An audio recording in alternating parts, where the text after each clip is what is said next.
Shalom mon frère, shalom ma soeur. Espère qu'en toute espérance, ce matin, nous nous réveillons en ayant le regard sur notre Seigneur qui nous a prêté le souffle de vie. Espère qu'en toute espérance, nous nous inspirons ce matin du témoignage d'Abraham, notre Père dans la foi.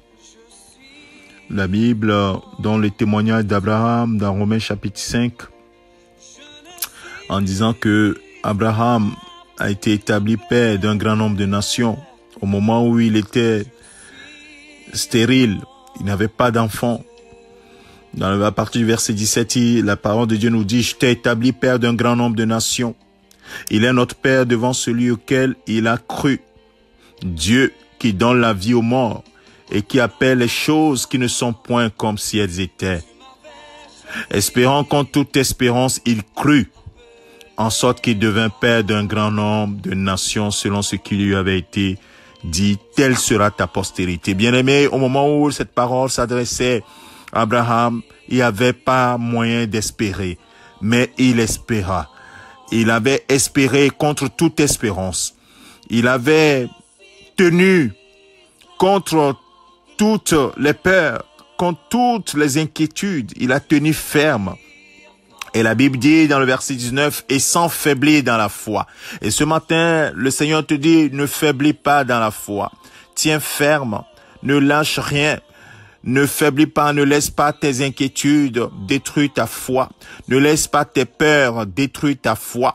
Oui, tu n'es plus esclave de la foi, mais tu es un enfant de Dieu. Et la Bible dit que le juste aujourd'hui vivra par sa foi. C'est par la foi, la ferme assurance des choses que Dieu a déclarées, parce qu'il en sera comme il a dit, évidemment. Et la Bible dit que sans faiblir dans la foi, il ne considéra point que son corps était déjà usé, puisqu'il avait près de 100 ans, et que Sarah, donc sa femme, n'était plus en état d'avoir des enfants. Le verset 20 nous dit, il ne douta point. Alors ce matin, ne doute point, mon frère, ma sœur.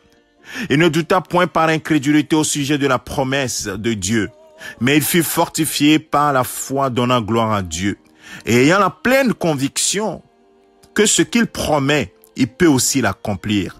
C'est pourquoi cela lui fut imputé à justice. Bien-aimé de Dieu, Dieu n'est pas un homme. S'il promet, c'est qu'il a la capacité d'accomplir. Alors tiens ferme dans sa promesse. Aie la pleine conviction que ce qu'il promet, il peut aussi l'accomplir. Quel que soit ce que les circonstances te disent, toi, reste ferme. Ne doute point par l'incrédulité au sujet de la promesse de Dieu dans ta vie. Au sujet de sa promesse écrite que tu lis. Au sujet des promesses qu'il t'a déclarées personnellement, parce qu'il en sera comme il a dit. Alors tiens ferme, ne regarde pas les circonstances, encore une fois, ne doute point. Espère qu'en toute espérance, c'est ce que le Seigneur veut nous dire ce matin. Alors relève la tête et fortifie-toi, prends courage et avance en ayant les yeux sur celui qui a fait la promesse au nom de Jésus-Christ. Que le Seigneur te bénisse. Je te souhaite une excellente journée dans la présence de ton Dieu et toujours dans l'espérance. Au nom de Jésus-Christ. Amen. Que le Seigneur te bénisse. Excellente journée. Tu es enfant de Dieu.